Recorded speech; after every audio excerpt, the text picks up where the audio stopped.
እኛ አባት ልብሰ ተክህኖ ለብሰው ያደረጉት ነገር እጅግ በጣም መነጋገሪያ ሆኗል። እነዚህም ወጣቶች ያደረጉት ተግባር ሁላችንንም ኦርቶዶክሳውያን አስቆጥቷል። ቅዱስ ሲኖዶስ በሰጠው ጥብቅ የሆነ ውሳኔ እናቶ ትዝታው የኛ ጥረት ነው ውሳኔው እንዲወሰን ያደረገው እያሉ የሰማናቸው እንገኛለን። በተሐድሶ በመንፍቅናው የሚታወቀው ሰው በሲኖዶስ ምልዓተ ጉባኤ በፈጸመው ነገር ሁላችንም ኦርቶዶክሳውያን ደንግጠናል። እነዚህና ሌሎች ወቅታዊና አስተማሪ ቪዲዮዎችን ይዘናል። ሰላም እንደምን አላችሁ ውድ ቤተሰቦች? ቸሩ አምላክ እግዚአብሔር የተመሰገነ ይሁን። እኔ እጅግ በጣም ደህና ነኝ። ሁላችሁም እንዳላችሁ በኢሳት አቆጣጠር እንደምናላችሁ ስለ ሁሉም ነገር እግዚአብሔር ይመስገን ልንል ይገባናል። ይህንን ሰሞን ትንሽ ጠፋ ብለን ስለመጣን ቪዲዮ ለሌሎች ሰዎች የመዳረስ አቅሙ ዝቅ ስለሚል ይህንን ቪዲዮ ላይክ በማድረግ ጉልበት ስጡት። ይህ ቪዲዮ እንደሁሌው 5000 ላይክ ሊኖረው ይገባል። ባለፈው ቪዲዮአችን ጥያቄ እንደጠየቅን ይታወቃል። ከመለስ ሰዎች መካከል እጣ የወጣለት አካውንት ይህ ነው። ባለዚህ አካውንት ከታች በምትመለከተው የቴሌግራም እና የቲክቶክ አካውንት ኮንታክት በማድረግ ሽልማትን መውሰድ ትችላለህ። ዛሬም በቪዲዮአችን ሽልማት ያለው ጥያቄ ይኖረናል። ወደ መጀመሪያው ቪዲዮ እናልፋለን። እኛ ስለማንፎክር ነው እንጂ አንድ ኦርቶዶክስ ሲኦልን አያያትም። ታውቃለህ? ይሄን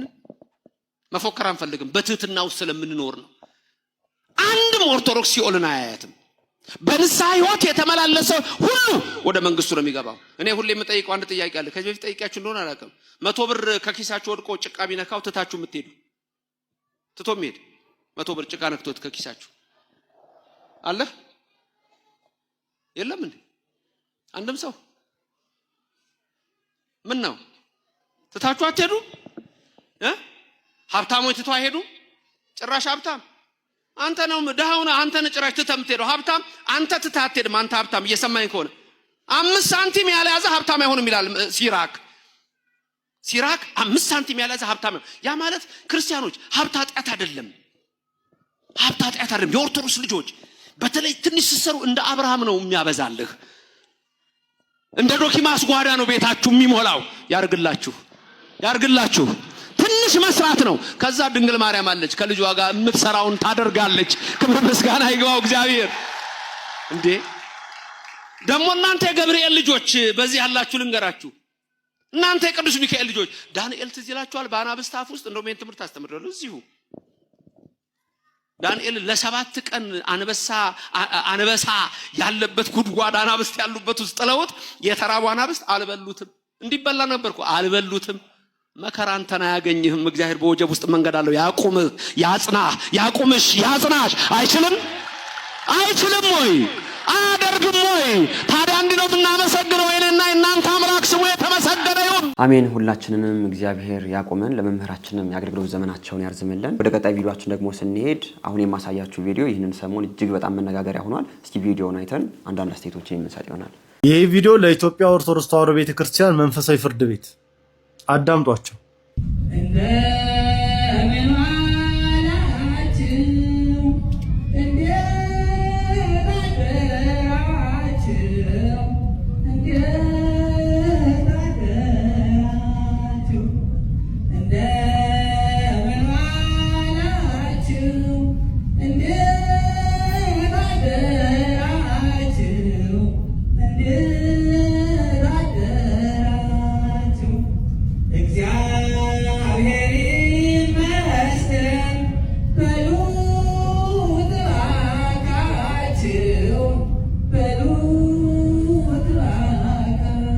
ቅዳሴ ሲያልቅበት ቀረርቶ ተካበት እንደሚባለው ነው። እንዴት ነው ነገሩ? እንዴ ቃል ኪዳኑ ታቦት ቆሞ ሊቃውንት አባቶች የሰንበት ትምህርት ቤት ደቀ መዛሙርት ባለበት ስንት በዜማ የተዋጀችና የተበጀች ቅዱስ ቤተክርስቲያን ኖራን ከሜሪ አርቢዴና ከነማሪቱ ዘለቀ ዜማ ተውሶ እንደዚህ አይነት ነገር ይቻላል?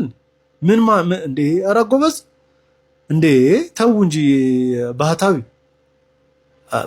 በጣም ነው እውነት ለመናገር ይሄ ድፍረት ነው፣ ልክ አይደለም። ረበስማ መልካም ቀን ጎበስ። በጣም እንግዲህ የሚገርም ነው። በእንዲህ አይነት ሰዎች ጉዳይ እንግዲህ እስካሁን ውሳኔ አለመሰጠቱ እጅግ በጣም የሚያሳዝን ነገር ነው። ይህ ሰው እንግዲህ ራሱን ባህታዊ ነኝ ብሎ የሚጠራ ሰው ነው። ግን ባህታዊ ሆኖ ሚስት አለው፣ ልጅ አለው። እንዲህ አይነት ባህታዊነት ደግሞ በቤተክርስቲያናችን እንደሌለ ይታወቃል። አሁን ላይ ደግሞ በዚህ መልኩ አውደ ምህረቱን ታቦተ ሕግ ቆሞ የቀረርቶ ቤት ነው ያስመሰለው። ታቦተ ሕግ የቆመበት ምክንያት ምንድነው? የጻድቁ የአቡነ አረጋዊ በዓል ለማክበር እንግዲህ ህዝበ ክርስቲያኑ ተሰብስቦ ታቦተ ሕግ በወጣበት ጊዜ ነው እንደምን ዋላችሁ እንዴት አደራችሁ እያሉ እንግዲህ ሲያቀራሩ እየሰማናቸው የምንገኘውና በዚህ ዕለት ህዝበ ክርስቲያኑ ወንጌል ለመማር ያለበት ስለ በዓሉ ሁኔታ ወይም ደግሞ ይህንን በዓል ስለምን እንደሚከበር ነው መማር ያለባቸው እንጂ በዚህ መልኩ ቤተክርስቲያናችን ወንጌል ማስተማር እንደማትችል የሚያስመስሉ ነገሮችን እያመጡ በዚህ መልኩ ባላዋቂ ሰዎች እንግዲህ አውደ ምሕረቱን መሙላት አሁንም ቢሆን ያሳዝናል። ቤተክርስቲያናችን በእንዲህ አይነት ተግባራት ላሉ ሰዎችም መፍትሄ ብሰጥ የሚል መልእክት ነው እንጂ የምናስተላልፈው ከዚህም በላይ የምናገረው ነገር የለንም። እጅግ በጣም ግን ያሳዝናል አሁን ያለንበት ሁኔታ። በማንም እንግዲህ በሚመጣው በሚሄደው ሁሉ በዚህ መልኩ መጫወቻ ሆነናል ለማለት ነው። እባካችሁ አብሶ ደግሞ እንዲህ አይነት ሰዎችን ወደ አውደ ምሕረት የምታወጡ የቤተክርስቲያን አባቶች ለኦርቶዶክሳውያኑ ልታዝኑ ይገባል። ሌላው ቢቀር ታቦተ ሕግ ቆሞ በዚህ መልኩ ማሾፉ መቀለዱ በጣም ያሳዝናልና ሰው በዚህ ዕለት መማር ያለበት የጻድቁ አቡነ አረጋዊ በዓል የሚከበርበት ምክንያት ምንድነው ተብሎ የመጣውን ሕዝብ ማስተማር አለበት እንጂ በዚህ መልኩ እንደምን አሏችሁ እንደምን አደራችሁ እዛ ደግሞ ትንሽ ቪዲዮውን ገፋ ብታደርጉት ፒስ ነው እያለ ደግሞ ሲቀልድ ነበር እዚህ ቪዲዮ ላይና እጅግ በጣም አሁንም ቢሆን የቤተክርስቲያን አባቶች እነዚህን ሰዎች የምታቀርቡ ሰዎች እባካችሁ ስለ ቤተክርስቲያን ስትሉ አደብ ግዙ ብለን በዚህ መልእክታችን እናስተላልፋለን። እስኪ ከዚህም ጋር ከተያይዘው እስኪ አንድ ቪዲዮ እኔም ላስመልክታችሁ። ናምና አረጋው ጎይታ ጸበልት ዓምታ ስጋምና አረጋው ፀሐይ መንደራት መቐለ ሁሊና ፍቅሪ ማንም ሰብ ከይቀሪ حاجر بلجر الحاجر ذاكر كوكل سولاندر دماغ اكل كوتو لكن مندر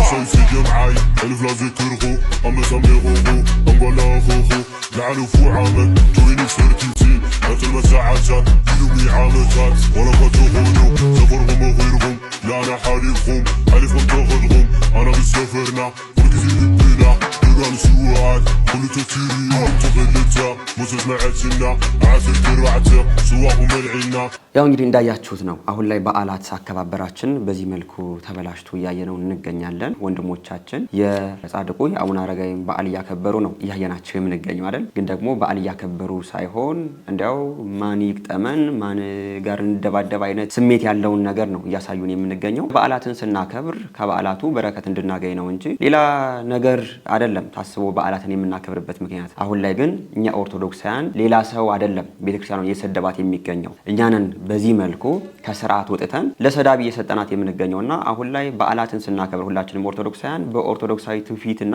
ስርዓት እየሆነ አይደለም። እነዚህ ወንድሞች ብቻ ሳይሆኑ በሌላ አካባቢ የሚገኙ አንዳንድ ወጣቶችም እያየን ነበር። እጅግ በጣም በሚያሳዝን ሁኔታ በዓሉን በማይመጥን እና እንደው በዓሉን ሌሎች ሰዎች እንዲነቅፉት ሌሎች ሰዎችም ደግሞ ወደዛ በዓል ወደሚከበርበት ቦታ እንኳን እንዳይሄዱ ጠብ ይፈጠራል፣ ግርግር ይፈጠራል እያሉ ራሳቸውን ከቤተክርስቲያን የሚያርቁም ሰዎች አሉ። በእንዲህ አይነት ሰዎች ምክንያት ጥምቀት ሲመጣ መስቀል ሲመጣ እንዲህ አይነት ችግሮች ይፈጠራሉ። ወጣቶች በቃ ጡንቻቸውን ለማሳየት ደረጃቸውን ለማሳየት የሚጠቀሙበት በዓል ሆኗልና አሁንም ቢሆን ኦርቶዶክሳዊ በዓል ከሆነ የኦርቶዶክሳዊ ትውፊትና ስርዓት ጠብቀን ልናከብር ይገባል እንጂ በዚህ መልኩ እኛው ከስርዓት አስወጥተን ሰድቦ ለሰዳቢ ቤተክርስቲያንን ባንሰጣት መልካም ነው እንላለን። እጅግ በጣም የሚያሳዝን ነገር ነው። እነዚህ ወንድሞች ብቻ ሳይሆኑ በሌሎች አካባቢዎችም አንዳንድ ኦርቶዶክሳውያን ወጣቶች የሚያደርጉት ነገር በጣም የሚያሳዝን ተግባር ነው። ከዚህ ተግባር ደግሞ ሁላችንም ኦርቶዶክሳውያን ተጠብቀን በኦርቶዶክሳዊ ስርዓት ሁሉን ነገር ልናደርግ ይገባል እንላለን። እንደዚህ አይነት ኦርቶዶክሳዊ በዓላትን ስናከብር ደግሞ ከበዓሉ በረከትን ለማግኘት ነው እንጂ ጡንቻችን፣ ደረታችን ወይም ደግሞ ሰፈራችን፣ ጓደኞቻችን በአንድ ላይ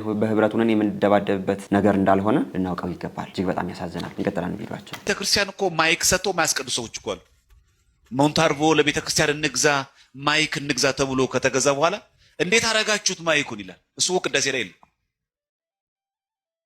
እሱ አይመጣም። እንደው የገዛውት ማይክን እኔ ቤት ድረስ ግን አይሰማም እኮ። ምን አርጋችሁት ነው? ማይኩ ድምጽ የለው እንዴ?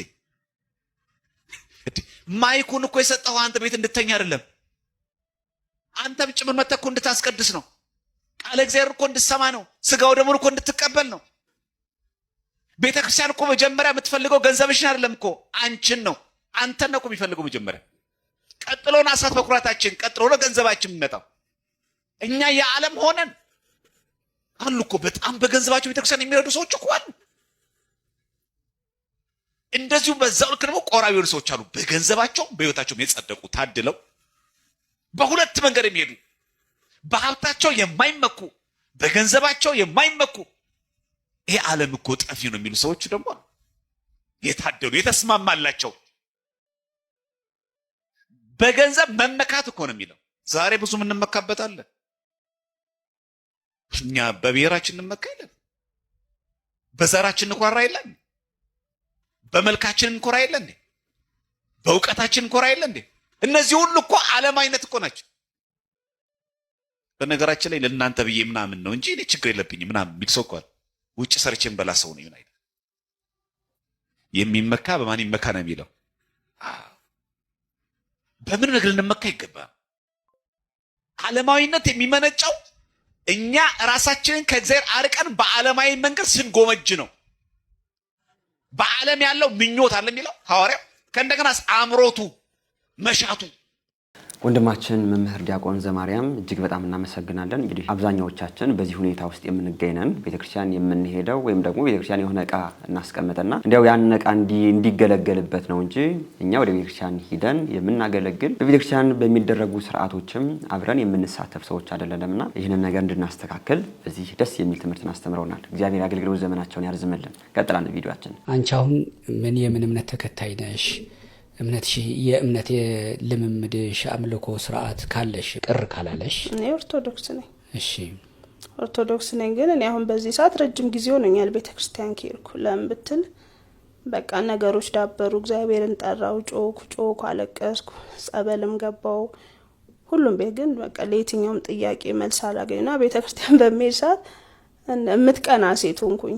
ገብቷል? ህይወት ሆኖላቸው በሚያመሰግኑትም እምትቀና ሆንኩ። እንደገና ደግሞ በሽታቸው ተጋልጦ እንደሚጮሁት ምናምን አለ፣ በእነሱም የምቀና ሰው ሆንኩኝ። ስለዚህ በቃ አቆምኩ መሄድ። ልጄ ነች የምትሄደው፣ ራሷን ችላ ትሄዳለች፣ ትመጣለች። ስለዚህ ቤተክርስቲያን አትሄጂም? አሁን ባለውበት ቆየሁ ከሄድኩ።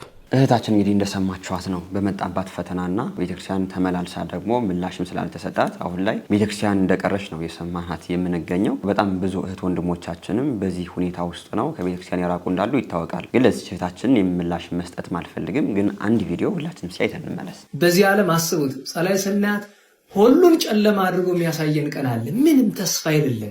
እግዚአብሔር በዙሪያችን የለም። በነገራችን ላይ እግዚአብሔር ከኛ ጋር መኖሩ የሚታወቀው እያንዳንዱ የምንጠይቀውን ሲያደርግልን ነው። እንዴት ዋላችሁ? እስኪ ከነቢያት የጠየቀ ሁሉ የተደረገለት ማን ነው? እስኪ ከሐዋርያት የለመነ ሁሉ የተፈጸመለት ማን ነው? በየዕለቱ እያንዳንዱ እንዲያደርግ የሚሉትን ሁሉ ያደርግላቸው ነበር እንዴ? እስኪ ቅዱስ ጳውሎስን ተመልከቱት። ጌታዬ ከዚህ በሽታ አድነኝ እያለ ነግሮን የለም? ጌታዬን ልመላልሽ ለመንኩት፣ እግዚአብሔር እሺ አለው እምቢ አለው? እምቢ ነው ያለው። ምን ልላችሁ ፈልጌ ነው፣ እግዚአብሔር ከኛ ጋር ነው ማለት የምንለምነው ሁሉ ይደረጋል ማለት አይደለም አይባልም እንጂ ብትጠይቁኝ እኔን ለምሳሌ ለምኜ የተመለሰልኝን ነገር ብትጠይቁኝ ብዙ ትዝ አይለኝም። ግን እኛ ጠይቀን ያልተመለሰው 2-3 ጥያቄ ነው ጉዳዩ። ሳንለምነው የተደረገ 10,000 ነገር ነው። ለእህታችን ብቻ ሳይሆን ለሁላችንም መልሱ ይህ ነው። አብዛኛዎቻችን በብዙ መከራና በብዙ ፈተና እናልፋለን። እንዲህ አይነት መከራና ፈተና ሲመጡ ደግሞ እግዚአብሔር ለምንድነው እንዲህ አይነት መከራን ይበዛብኝ፣ እንዲህ አይነት ፈተናን ይበዛብኝ፣ እግዚአብሔር ለምንድነው እንደዚህ የማይሰጠኝ እያለን እንጠይቃለን። ደግሞ ሳይሰጠን ሲቀር ከቤተክርስቲያን የምንቀር አብዛኛዎቻችንና እንዲያው እግዚአብሔር ከጠይቀ ነው ከነሳን ይልቅ የሰጠን ነገር እጅግ በጣም ብዙ እንደሆነ ልናውቀው ይገባል የሚልን ምላሽ እንግዲህ መምህራችን እጅግ በጣም ደስ የሚል ትምህርትን አስተምረውናል። እህታችንን ካለችበት መከራና ጭንቀት እግዚአብሔር ያውጣል። ለመምህራችን ለዲያቆን ዮርዳኖስ አበበ እግዚአብሔር አገልግሎት ዘመናቸውን ያርዝምልን። ወደ ቀጣይ ቪዲዮአችን ደግሞ ስንሄድ ይህ ቪዲዮ ይህንን ሰሞን እጅግ በጣም መነጋገሪያ ነበር። ፌስቡክ ላይ፣ ቲክቶክ ላይ፣ ዩቲዩብ ላይ እጅግ በጣም ብዙ ሺህ ሰዎች አይተውታልና እስኪ ይህን ቪዲዮ አይተን አብረን አስተያየት የምንሰጥበት ይሆናል።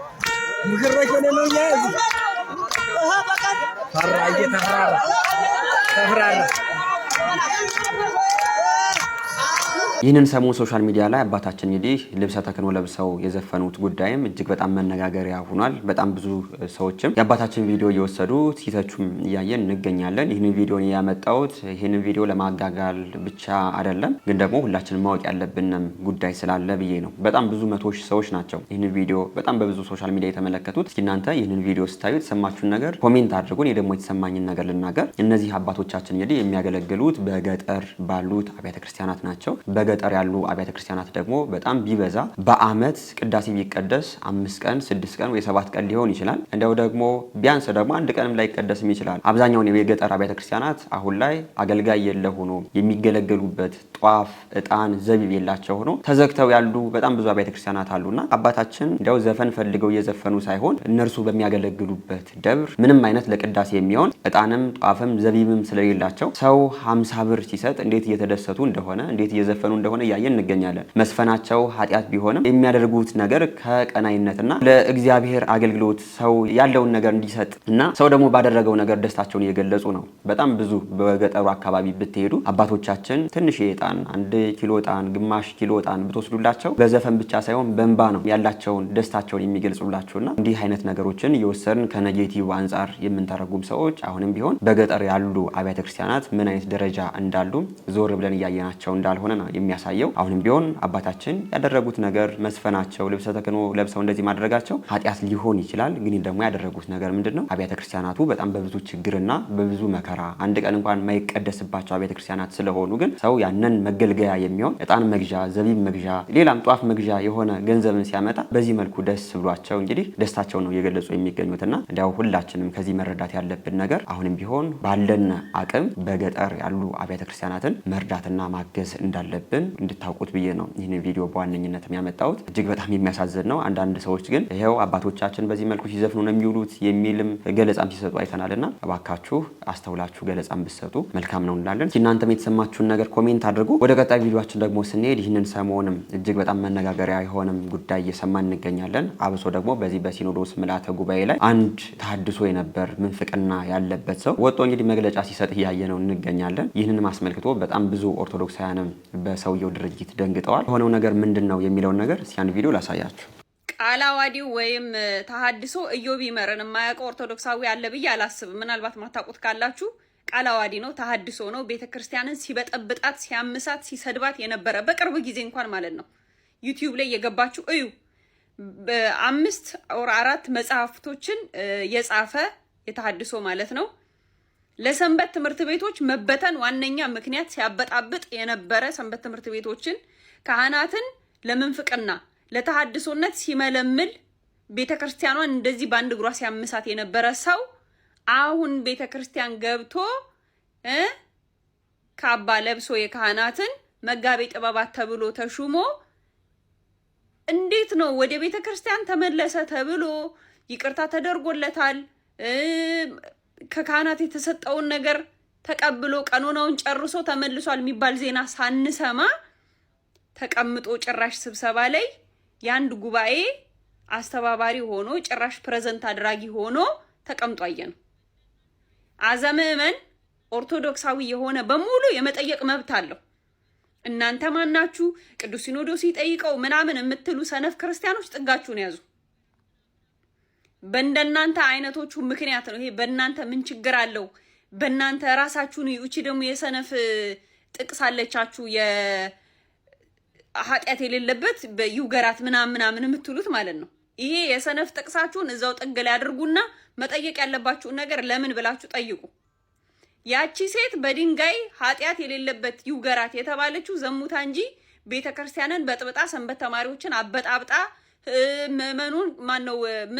ምእመኑን ካህናትን ለምንፍቅና ለተሐድሶነት ስትመለምል ስትቦጠቡጥ ቤተክርስቲያንን በመዶሻ ስትቀጠቀጥ ቆይታ አይደለም። ያ ሌላ ነው፣ ይሄ ሌላ ነው። ይሄ የሰነፍ ጥቅሳችሁን አቁሙ። አንድ ኦርቶዶክሳዊ ቤተክርስቲያን ሄዶ ደስ ሲለው ማመስገን፣ ሲቸገር ማልቀስ ብቻ አይደለም ስራው። የማይሆን ነገር ሲሰራ ስታዩ ዛሬ ለምን ብላችሁ ስለማትጠይቁ ይሄው የሚፈጠረውን ነገር እዩ። ገና ከዚህ በላይም ብዙ ነገር ይከሰታል። ብዙ ነገር ማለት ነው። ኢዮብ ይመር እንግዲህ በደብዳቤም አልሰማንም። ምንም አይነት ጋዜጣዊ መግለጫም ከቅዱስ ሲኖዶስ ወጥቶ አልሰማንም። ይቅርታ ጠየቀ በደብዳቤ ቀኖናውን ጨርሶ እንደዚህ የሚባል ነገር አልሰማንም። ቁጭ ብሎ ተሹሞ ጉብ ብሎ ነው ያየነው። እንዴት ትላንትና ቤተክርስቲያንን ሲያምስ የነበረ ሰንበት ተማሪዎችን ሲበትን ሲያበጣብጥ የነበረ ሰውዬ ቤተክርስቲያንን ጥንቡርኩሷን ሲያወጣት የነበረ ሰውዬ እንዴት አሁን እዚህ መጥቶ ካባ ለብሶ መጋቢ ጥበባት ሊባል ቻለ? ይህንን ከቤተ ክህነት መልስ እንጠብቃለን። የዚህ ሰው ጉዳይ እንግዲህ ሁላችንም ኦርቶዶክሳውያን አስደንግጦናል። ይህ ሰው እንግዲህ ኢዮብ ይመር ይባላል። በቃለ ዓዋዲ ቲቪ ወይም ደግሞ በተሐድሶ በምንፍቅና በምናውቃቸው ሰዎች እንግዲህ በዛ ትምህርት የሚያስተምር ሰው ነው። በዚህም በኦርቶዶክስ ቤት ሳለ በጣም ብዙ ጠንካራ የሆኑ የሰንበት ትምህርት ቤት ተማሪዎችን ሲያስመርር የነበር ቃል በቃል ደግሞ የኦርቶዶክስ እምነት ባህል ነው እንጂ ሃይማኖት አይደለም፣ ቅዳሴ አያስፈልግም፣ በጣም ቅዱሳንን ደግሞ እያነሳ ሲሳደብ የነበር ሰው ነው። አሁን ላይ ደግሞ በዚህ መልኩ በቤተክርስቲያን ደግሞ መጥቶ ከምንፍቅና ይመለስ አይመለስ የሚሉ ነገሮችን ሳንሰማ የአንድ ሀገረ ስብከት ኃላፊ ሆኖ በሲኖዶስ ምልዓተ ጉባኤ ላይ ቀርቦ እንግዲህ መግለጫ ሲሰጥ እያየነው እንገኛለን። ይህ ሁኔታ ደግሞ ለሁላችንም ለኦርቶዶክሳውያን አስደንግጧል። ያስደነገጠበት ምክንያት ምንድነው? በእኛ በኦርቶዶክስ ተዋሕዶ ቤተክርስቲያን አገልጋይ መስለው ግን ደግሞ ለተሐድሶ የሚሰሩ ቤተክርስቲያን መታደስ አለባት የሚሉ ሰዎች እጅግ በጣም ለቤተክርስቲያን ፈተና እንደሆኑባት ነው የሚያሳየውና አባቶቻችን ይህንን ሰው ለዚህ ደረጃ ለዚህ ማዕረግ ያበቁበት ምክንያታቸው ምንድነው ብለን ጥያቄያችን እናነሳለን። የዚህ ሰውን ጉዳይ ስናይ ግን ሁላችንም ኦርቶዶክሳውያን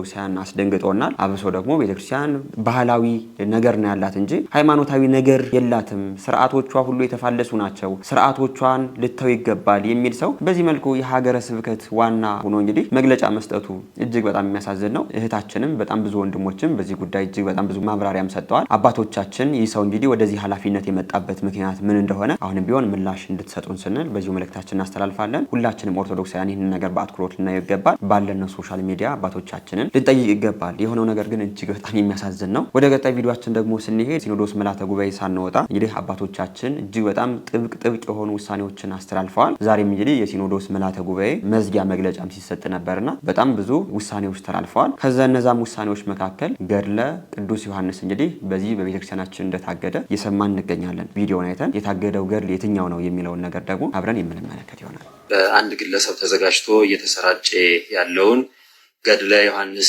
መጥምቀ መለኮት በሚል ርዕስ ተጽፎ ይሰራጭ የነበረው መጽሐፍን አስመልክቶ ቀደም ሲል በሊቃውንት ጉባኤ ታይቶ በደብረ ሊባኖስ መምህር በሆኑ በመጋቤ ምስጢር አባ ክንፈ ሚካኤል በሚባሉ መምህርና አባት በእሳቸው አማካኝነት ለመንበረ ፓትርያርክ ቀርቦ በሊቃውንት ጉባኤ ተጣርቶ ታይቶ መጽሐፉ ተመርምሮ የሊቃውንት ጉባኤ ያቀረበው ሙሉ መጽሐፉን የተመለከተ መግለጫ በንባብ ለምልዓተ ጉባኤው ተሰምቷል። ምልዓተ ጉባኤውም በሊቃውንት ጉባኤ መግለጫ ላይ ተመርኩዞ ሰፊ ውይይት አድርጓል። እንደዚህ አይነቶቹ ጉዳዮች ያው እንግዲህ እንደሚታወቁት የስህተት ትምህርት ያለባቸው በርካታ ቤተክርስቲያንን የማይወክሉ የተዛቡ ትምህርቶችን የሚያሰራጩ ጽሁፎች በቤተክርስቲያናችን ትውፊት በሊቃውንትና እየታዩ በቅዱስ ሲኖዶስ እየተመረመሩ ውሳኔ ይተላለፍባቸዋል። በዚህ መሰረት ምልዓተ ጉባኤው በጣም ትልቅ ትኩረት በማድረግ ይሄ መጽሐፍ የያዛቸውን ቤተክርስቲያንን የማይወክሉ አስተምህሮች መርምሯል። ይህን መሰረት አድርጎ ውሳኔዎች አሳልፏል። በዚህ ውሳኔ መሰረት አንደኛ ገድለ ዮሐንስ መጥምቀ መለኮት በመባል የተጻፈው መጽሐፍ ሙሉ ለሙሉ የቤተክርስቲያንን አስተምህሮ የማይወክል የሚያዛባ ስለሆነ እንዲወገዝ ተደርጓል። ስለዚህ መጽሐፉ ተወግዟል። በዚህ መልኩ እንግዲህ በቅዱስ ሲኖዶስ ምልዓተ ጉባኤ የዮሐንስ ገድል እንደታገደ እየሰማን እንገኛለን። ይህን ማስመልክቶ እንግዲህ አንዳንድ መናፍቃን ከሚናገሩት ነገር መካከል በቃ ገድላት ላይ እኛ በጣም ጥያቄ ስላበዛን እነዛ ገድሎች ደግሞ በጣም የሐሰት ነገር ወይም ደግሞ ስህተት ስለተገኘባቸው አሁን ላይ እየታገዱ ይገኛሉ። አጀማመራችሁ ጥሩ ነው፣ እዚህም ሌላ ደግሞ ታምረ ማርያምም ሌላም እያሉ እየጠቀሱ እነዚህም ነገሮች ሊታገዱ ይገባል የሚሉ ሰዎችንም አይተናል። እስኪ አንድ ሰው ላሳያችሁ፣ ግን ከልጁ በኋላ ደግሞ ይህ ገድል ዋናው የታገደበት ምክንያት ምንድን ነው የሚለውን ነገር አብረን የምነጋገርበት ይሆናል። እስኪ እንዲህ አይነት ሰዎችን ላሳያችሁ። አንዴ ገድለ ዮሐንስ መጥምቅን ማውገዙ ለብቻው ትርጉም አይኖረውም። ትርጉም የሚኖረው ስትቀጥል ጥርሳችሁን ነክሳችሁ ለክርስቶስ እኖራለሁ በሚል እምነት ጀግና ሆናችሁ መንቅረ መነቃቅረ ይሄንን የአጋንንት አምልኮ ከምድሪቱ ላይ አንሳ።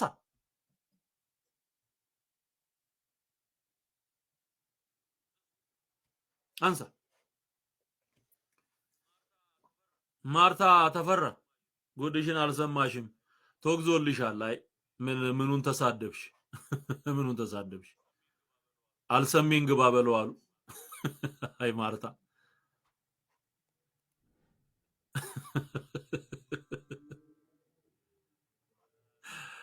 አቤት።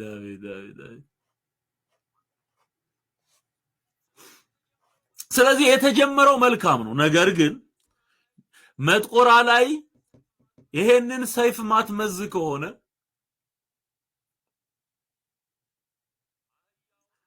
አህያውን ፈርቶ ዳውላውን። በዚህ መልኩ እንግዲህ እናቶ ትዝታው ስለ ገድሉ ይህንን ብለዋል። እነዚህም ብቻ ሳይሆኑ ሌሎችም መናፍቃን በቃ ገድላት ላይ እኛ በጣም ብዙ ጥያቄ እያነሳን ስለሆነ የቅዱሳን ገድላት አያስፈልጉም፣ ቅዱሳን አያማልዱም የሚሉ ሀሳቦችን ያነሳን ስለሆነ በቃ በዛ ምክንያት ነው አሁን ላይ ቅዱስ ሲኖዶስ ይህንን ውሳኔ ያስተላለፈው የሚሉ ነገሮችን እያነሱ ይገኛሉ። ግን ሁላችንም ማወቅ ያለብን ነገር አብሶ ደግሞ ከመጽሐፍ ቅዱስ ጋር የሚጋጩ ገድሎችን በማራባት በመጻፍ እና ደግሞ በድብቅ በማሳተም እንግዲህ እንዲህ አይነት ተሐድሶ የሆኑ ሰዎችና እንዲህ አይነት መናፍቅ የሆኑ ሰዎች በቃ ገድላት ላይ ስህተት አለበት ለማለት እንዲህ አይነት ገድሎችን እንግዲህ አሳትመው ወደ ገበያ ያወጣሉ። አሁን ላይ እንግዲህ የመጥምቁ የቅዱስ ዮሐንስ ገድል የታገደበት ምክንያት ምንድነው? ይህ ገድል የተዘጋጀው በአንድ ግለሰብ፣ ያንም ግለሰብ ደግሞ የማይታወቅ ግለሰብ ነው። የተዘጋጀው ደግሞ ይህ ገድል ደግሞ በጣም ከትንሽ ዓመታት በፊት እንደሆነ እየተናገሩ የሰማናቸው እንገኛለን። እንደውም ደግሞ በገድሉ ከመጽሐፍ ቅዱስ ጋር የሚጋጩ ነገሮችም እንደተነሱባቸው ከነዛም መካከል እንግዲህ አንድ ሰው 10 አባት 10 እናት አለው የሚሉ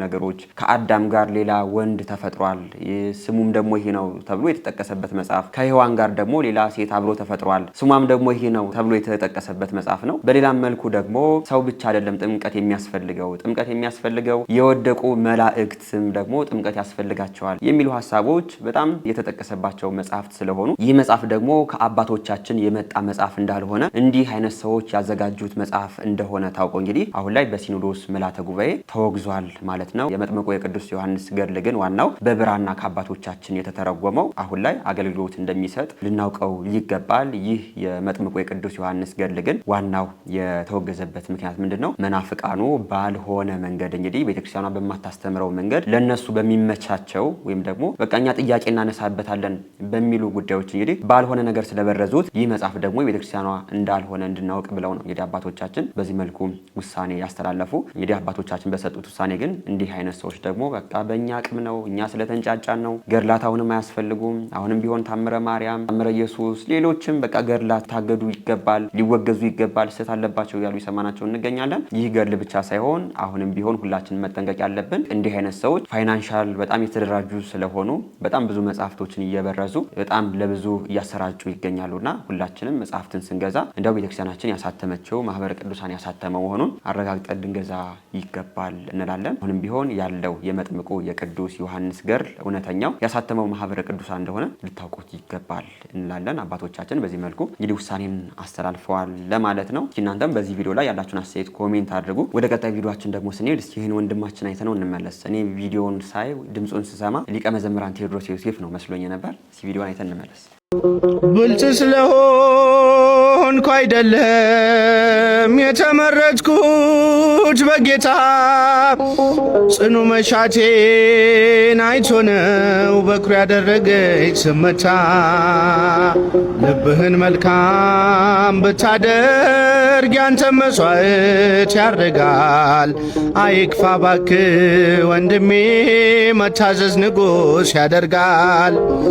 ለምን ጠላኸኝ ወንድሜ የአንድ እናት ልጆች እኮ ነን። ለምን ጠላኸኝ ወንድሜ የአንድ አባት ልጆች እኮ ነን።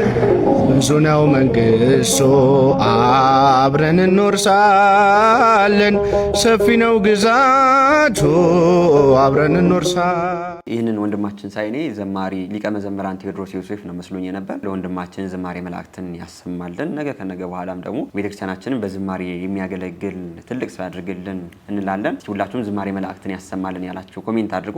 እንቀጥላለን ቪዲዮአችን። አንዳንድ ሰው መጸለያው ሳያንስ መጸለያችን ሳያንስ ራሳችንን ከሌላው ኃጢአተኛ ጋር የምናለካካ ሰዎች አሉ። ቢያንስ እግዚአብሔር ሆይ እንደገሌ ስላላደረከኝ አመሰግናለሁ ያልንበት እኮ ጊዜ እንዳለ ታውቃላችሁ። እኛ መምጣታችንን አይተን ግን የቀሩትን፣ እኛ መስተካከላችንን አይተን ግን አሁን ላይ የተበላሹትን።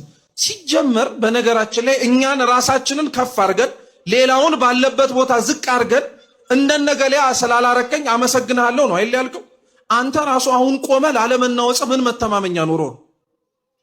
እርሱ ካለበት ከኃጢአት ቦታ ያንተን ወንበር ይዞ አንተ የተቀመጥክበት ወንበርን ትተህ እሱ ያለበት ኃጢአት ቦታ ላይ አለመቀመጥ በምን ተማምነህ ነው? በፍጹም በፍጹም ማናችንም የቆምን ቢመስለን ምን እንዳናረግ መጠንቀቅ አለብን። እንዳንወድቅ መጠንቀቅ አለብን። ጠብቆ የሚያቆመን እኛ የተቀመጥንበት ወንበር ሳይሆን የእግዚአብሔር ምሕረት ነው። ይሄን የረሳ ሰው ግን ራሱን ከሌላው ጋር ያነጻጽራል። ቢያንስ እንደ ገሌ እኮ አይደለሁም ይላል። እገሌን ተወው። ራስህን እውነት እንደዛ ብለህ ማነጻጸር የምትፈልግ ከሆነ እኮ ራስህን አብረህ ልታስተያያቸው የሚችሉ ተጋድሏቸውን የጨረሱ እኮ ቅዱሳን አሉ። ተጋድሏቸውን የጨረሱ ከእግዚአብሔር ጋር በክብር ያሉ አሉ። ፈሪሳዊው ግን እንደዛ የለም። ስለ ቀራጩ እያየ እንዲህ ቀራጭ ስላላረከኝ አመሰግንሃለሁ አለ። ቀራጩስ በአንጻሩ የሰማዩን ርዝመት ከፍታ እንኳን ላይ የማይገባኝ ኃጢአተኛ ነኝ እያለ ደረቱን እየደቃ ዝቅ ብሎ እያነባ ያለቅስ ነበር። አሁን እግዚአብሔር ክርስቲያኖች ከነዚህ ከሁለቱ የሚሰማው ጸሎት የትኛው ይመስላችኋል? የፈሪሳዊው ነው ወይስ የቀራጩ ነው? አዎ ቅዱስ ዮሐንስ አፈወርቅ ምን ይላል መሰላችሁ? ሰው ኃጢአት ሲሰራን ያያችሁት እንጂ ከናንተ ተሰውሮ ደግሞ ንስሐ ሲገባ አልተመለከታችሁትም። እኔ ሰው የሚወደኝ ሰው ነኝ ማለት ትምክት ነው። ይሄ ሁሉ ሰው ሁሉ ይወደኛል። እግዚአብሔር ይመስገን። ይቺ እግዚአብሔር ይመስገን ሁለት አይነት ናት። ጠየም ያለች ናት አንደኛይቱ፣ ጠይምትትና ይላሉ ሊቃውንቱ። ጠይምትትና ማለት ውሸቱን ነው ይወደዋል፣ ግን እኔ እንደዚህ ነኝ የሚለው ባፉ፣ ይሄ ጠይምትትና ይባላል። መካከለኛ ማለት ነው። ስለዚህ አሁን የምነግራችሁ ምንድነው? ይሄ እግዚአብሔር ይመስገን እግዚአብሔር ይመስገን የሚለው እግዚአብሔር ይመስገን በመሰለ ውስጣዊ ትዕቢት ነው። ይሄ ቀላል መስሏችኋል እናንተ አላችሁ። አሁን አቡነ ተክለ ሃይማኖት አንድ ሰውዬ መንገድ ላይ ያገኙት፣ እመጣላችኋለሁ ስለሳቸው ህይወትና መንገድ ላይ ያገኙትና መነኩሴ ነው እኮ እሱ ከዚህ ከአቡነ ኢየሱስ ሞዐ ገዳም ከአባ በጸሎተ ሚካኤል ገዳም አንስቶ ወደ ሸዋ ነው የሚሄደው። እሳቸው ደግሞ ከዚያ ተነስተው ወደዚያ ነው የሚሄደው። መንገድ ላይ ያገኙት። ወዴት ነው የምትሄድ አሉት። ወዴት እንደሚሄድ አላውቅም። እንግዲያስ ከኔ ጋር እንመለስ፣ ምን ጨነቀኝ ብዬ። እግዚአብሔር እኔን ኃጢአተኛውን ወንድምህን እንድትመራይ ብሎ ልኮህ እንደሆነ እግዚአብሔር ምን ብሎ ነው ለአንተ የሚያደክመኝ? እኔ አንተ ምንድን ነህ? ትዕቢቱ ማለት ነው፣ ትምክቱ። እኔ በጣም እንዲህ ያለው ንጹህ ቅዱስ መነኩሴ ሲሆን ለአንተ እግዚአብሔር የሚያደክመኝ አንተ ማን ስለሆንክ ነው አላቸው። አቡነ ተክለ ሃይማኖት የዚያን ጊዜ በነፋስ ተጭነው ለመሄድ የበቁ ቅዱስ ናቸው፣ አያውቅም እንጂ። ከዚያስ ምን አለው? እንግዲህ እግዚአብሔር ለእኔ ልኮህ ከሆነ አትንቀሳቀስ፣ አላከህ እንደሆነ ሂድ አሉት። ቁሞ ቀረ፣ መንቀሳቀስ አቃተው። እሳቸው ሲሄዱ አባ ቆየኝ ቢል አይ እንግዲህ እኔ አልቆይም። እሳቸው ደግሞ ጭራሽ በእግር ብቻ አይደለም የሚሄዱት፣ በነፋስ ነው የሚሄዱት። እዛ ደግሞ መልአኩ ቆየው እንጂ አላቸው። አይ ትዕቢተኛ ነው ተወዋል። መጨረሻ ላይ አይ ቢሆንም ፍቅር ይበልጣል ተባሉ። እሳቸው ሄዱ ነው ሁለተኛ ራስን አታስታበይ እግዚአብሔር ይቅር ይበል ሁላችንም ብለው መለሱት ያንን ሰው። መታበይ በቆምንበት ያስቀራል። አሁን እሱ ከገዳም ወጥቶ ስለማያውቅ ሌሊት ስለሚጸልይ ንጹህ ስለሆነ ኃጢአት ሰርቼ አላውቅም ብሎ እኔ ከሰው ሁሉ የባስኩ መነኩሴ ነኝ የበለጥኩ መነኩሴ ነኝ ብሎ አስቧል። ግን የሚበልጡት አሉ፣ ከዋክብት ይሆኑ። እንትን ሰምታችኋል? እንዲሁ እንቁራሪት አሉ ሁልጊዜ ወንዝ ውስጥ የምትጮኸው አሉ ምን ብላ ነው አሉ ነው እንግዲህ የባህሩ ንጉስ እሷ እየመሰላት ነው አሉ የምትለው የወንዙ ንግስት እኔ ነኝ ብላ ስለምታስብ ነው ይባላል። እና እንደዚያ ነው። አንዳንድ ጊዜ እንደው ዝም ብለን ብቻችን ታጥረን ስለምንኖር ወጣ ስላላል ከራሳችን ቅርፍት ወይም ማዕቀፍ ስላልወጣን ከኛ በላይ ሰው ያለ አይመስለንም በእውነቱ ማለት ነው። ከቃሉ ጋር ናችሁ። ለመምህራኖቻችንም እግዚአብሔር አገልግሎት ዘመናቸውን ያርዝምልን። እጅግ በጣም ደስ የሚል ትምህርትን ያስተማሩን። የዛሬ ቪዲዮዎቻችን እንግዲህ እነዚህን ይመስሉ ነበር። ወቅታዊና አስተማሪ እንደነበሩ አልጠራጠርም። ግን በንግግሬ ያጠፋሁት ነገር ካለኝ ሁሌም ቢሆን ለማስተካከል ዝግጁ ነኝ። ኮሜንት አድርጉኝ። ይህንን ሰሞን ትንሽ ጠፋ ብለናል። ቪዲዮአችን ለሌሎች ሰዎች የመዳረስ አቅሙ ዝቅ ስለሚል በደንብ ላይክ አድርጉት፣ ለወዳጅ ዘመዶቻችሁም ሼር አድርጉት። ዛሬም እንደ ሁሌው ጥያቄ አዘጋጅተናል። ጥያቄውም ትንሽ ብትሆንም የ200 ብር ካርድ ታሸልማለች። ጥያቄውን አይተን እንመለሳለን። የዛሬው ጥያቄያችን ለሁለት ጌቶች መገዛት የሚቻለው ማንም የለም ብሎ ጌታችን ስለማን ነው የተናገረው? ሀ ቤተክርስቲያንና ሰይጣን፣ ለ የራሳችን ፍላጎትና የእግዚአብሔር ፍላጎት፣ ሐመርሃ እግዚአብሔርና ገንዘብ፣ እግዚአብሔርና ሰይጣን። የዛሬ ጥያቄ እጅግ በጣም ቀላል ነው። ሁላችንም ኦርቶዶክሳውያን ደግሞ ማወቅ ግዴታ የሚጠበቅብን ነገር ነውና መልሱ ማን ነው? እስቲ ኮሜንት አድርጉ። በሚቀጥለው ቪዲዮ የመለሱ ሰዎችን ሰብስበን እጣ አውጥተን ተሸላሚ ነው የምናሳውቅ ይሆናል። ቪዲዮን ላይክ አድርጉት። ለቻናላችንም አዲስ የሆናችሁ ሰዎች እኔ ተመስገን ነኝ። ቻናሉን ሰብስክራይብ በማድረግ ቤተሰብ ሁኑ። እናንተም ቢቀርቡ የምትሏቸውን ቪዲዮዎች ከታች በምትመለከቷቸው የቴሌግራምና የቲክቶክ አካውንቶቻችን ላኩልን። አይተን ቪዲዮዎችን መርጠን ወደ እናንተ የምናቀርብ ይሆናል። በሌሎች አስተማሪና ወቅታዊ ቪዲዮዎቻችን እስከምንገናኝ እኔንም እናንተንም ቸር ያቆየን።